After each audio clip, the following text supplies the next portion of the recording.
Hey, it's Coach Justin from Ultimate Baseball Training, and this video is for all you outfielders out there. Today we're talking about 5 things that'll help you take your game to that next level. Let's jump into it. So one thing that's critical as an outfielder is knowing what you're doing with the baseball. So in other words, when there's a ball hit to me, whether it's a ground ball, a fly ball, a base hit, line drive, whatever, when the ball's hit to me, what am I doing with the baseball? Okay, it's very important to get this over with before the pitch is actually thrown. That way, when the balls actually hit your way, you can pretty much just react. You can focus on fielding it cleanly or making the play, whatever. You're not trying to make the play and also be thinking at the same time, right? Because just like at the plate when you're hitting, right? When you're trying to think and hit at the same time, it doesn't typically turn out so well. It's the same thing in the outfield, right? So you want to get all of this done, all this thinking done, and all the communication done before the first pitch is actually thrown. But it's pretty simple. As a rule of thumb, right? Well, 2 things. Number 1, typically you want to throw 2 bases ahead of the lead runner, all right? And the other thing that you always want to keep in mind as an outfielder, this will make your coaches happy, you want to try your best to keep the double play in order. All right, so remember those 2 things. Typically, it's 2 bases ahead of the lead runner, and you want to do your best to keep that double play in order, all right? So what does 2 bases ahead of the lead runner mean? I'm in left field right now, obviously, right? So if there was a guy, let's say he led off the inning with, a base hit single up the middle, just a ground ball, right? Single, okay? So he's on first base. What I would be thinking as an outfielder here is, okay, runner on first base, nobody out, all right? Ground ball, base hit to me, or just base hit to me, and it's a pretty routine play, right?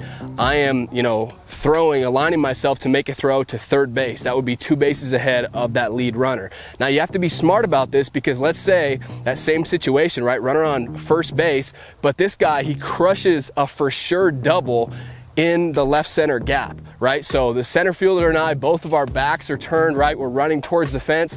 When I get to that baseball, is the play still gonna be at third base?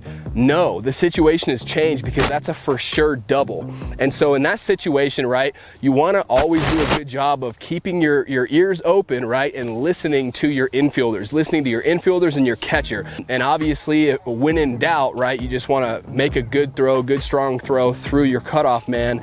But just remember, that's a mental thing, not necessarily physical, but try your best to keep the double play in order and always think about, okay, on a base hit, typically it's 2 bases ahead of that lead runner. Another tip that'll really help you out in the outfield, this one's not talked about very much, but I think that once you understand this and you apply it into your game, you'll see the ball off the bat so much better. You'll get so much better reads, and you'll be able to get to more baseballs because of it in the gaps and things like that. And the tip is, you want to look at the hitting zone. You don't necessarily want to, as the pitcher is winding up, going through his delivery, you don't necessarily want to follow his arm circle, follow the ball, and then try to follow the ball to the plate, because it's too much for your eyes to track. And it's the same thing with hitting. When you think about when you're at the plate, right, you look traditionally at the window, okay? You go from a soft focus, kind of just looking, gazing at his general direction, to then you shift your focus when he goes into his windup and his delivery, you shift it to where he's going to release the baseball from his window, right? You don't try to, when there's a pitcher, throwing the baseball, pitching the baseball over the plate, right? You do not try to follow his arm circle, as he goes through his motion and then pick up the ball at the release point. You just simply look at the release point, because it's too much for you to track his arm circle, right? Well, it's the same as an outfielder. It's kind of too much for you to watch his arm circle, especially from this distance. Watch his arm circle and then watch the ball, especially when you go up in levels and the ball's 90 miles an hour going in towards the hitter, and then it explodes off the bat. Your eyes are just dancing all over doing this. So it's much easier for you to just, as you're doing your creep step or getting into your ready position or whatever you do to get yourself ready, it's easier to just focus in on the hitting zone where he's going to make contact with the ball.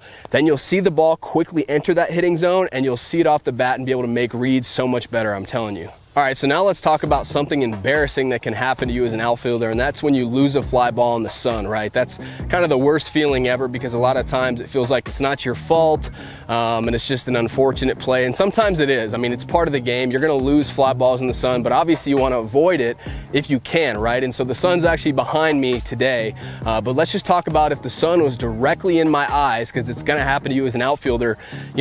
Definitely wear sunglasses, that's one thing, but sunglasses a lot of the times are not gonna be the end-all be-all solution for fly balls in the sun, because when that ball goes directly in that sunlight, it doesn't matter if you're wearing shades or not, you can still lose it. And so here's what a lot of players do, right? Fly ball goes up and it's in the sun, and a lot of players do this with their glove, okay? They block the sun with their glove. Now that's fine, and in fact, I'd recommend really getting used to both of these methods here, because it's good to have them both in your arsenal.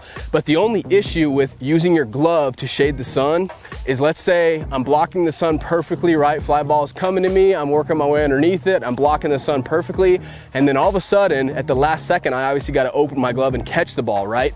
And so what if I open my glove, and as I open it, I move my glove just ever so slightly, and all of a sudden, the sun just shines right in my eyes, and I drop the baseball, right?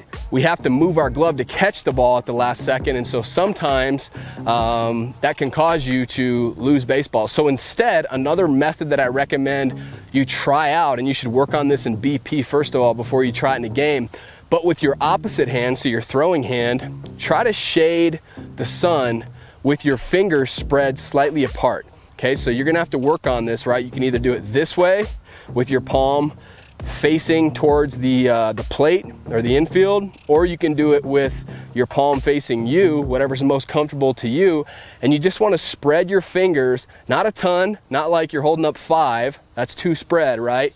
But you want to spread your fingers just ever so slightly, and it's almost going to act like when you're in a house and there's blinds and the blinds are open but they kind of shade the sun a little bit, right? That's the same type of thing. Okay, so you're not completely blocking out the sun, you're shading the sun, and so you can kind of still see some rays of sunlight, but you can also see the ball through there, and you've got your glove available. So you can actually shade the sun with this hand the entire time and make the catch with your glove without ever moving this hand. So a little trick that I think will help you out on those days when it's really sunny. You can use your glove or your hand. I'd recommend learning how to use both though. All right, and then 2 more quick little tips that I just want to be sure that I share with you. So the first one is always make sure that you get behind the baseball and you work through it, because baseball is such a game of, momentum. And I mean that by, the momentum shifts from team to team throughout the game, but also when you're on defense, right? As an infielder, as an outfielder, it does not matter. Momentum is critical, and I mean momentum towards your target. And so that situation we talked about earlier, runner on first base, okay, and let's say the play is going to be 2 bases ahead at third base, what I want to do is obviously align myself towards my target, towards third base on, let's say, a fly ball. So, obviously I get behind the baseball, right? Because we don't want to catch the ball flat-footed. We don't want to catch the ball here like this. And even if I'm facing my target towards third here, I have no momentum going that way. So as an infielder, as a shortstop, when the ground balls hit your way, you want to generate as much momentum as you can towards first base, typically, right? Well, as an outfielder, you're not going to be throwing that way, right? You're going to be throwing towards the infield. So you want to align your body towards whatever base you're throwing to, but you also want to generate momentum by not settling directly underneath the fly ball and catching it flat-footed like this and then having to start. You don't have any momentum here, so you have to get everything started. It's better to, fly ball, regular old fly balls hit my way. I'm actually gonna get behind the baseball a few steps here so that then as the ball's coming down, I can time it so I can start running in on the ball, catching it in front of me. I'm facing my target third base. I also have momentum working towards the infield, so I can then catch the baseball, go right into my throw hop and make a good strong throw and get it out of my hand quickly. So you hear it all the time, get underneath the baseball, right? Get under it. Well, you actually don't want to get under it. You want to get behind the baseball and work through it. So that's one tip. And then the last thing that I'll leave you with, and this is, it can't happen on every single fly ball, every single play, but you want to do your best to catch the fly ball on your throwing side. So I'm a right-handed thrower.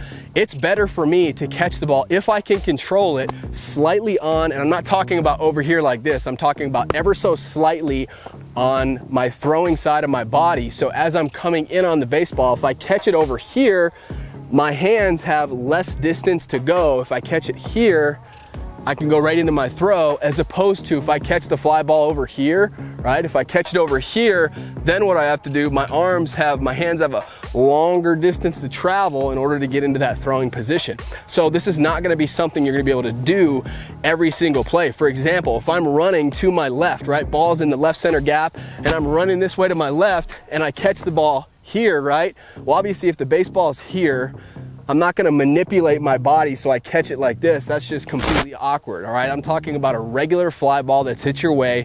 Try your best to get behind the baseball, and then it's just ever so slightly on your throwing hand side so you can come through it with a good strong crow hop, make a good throw. So hopefully these tips have helped you out, helped you take your outfield skills to that next level. Go to the field, work on it, apply it, and if you're not subscribed to the channel, be sure to hit that subscribe button, turn your notifications on so you never miss a video. We'll talk soon.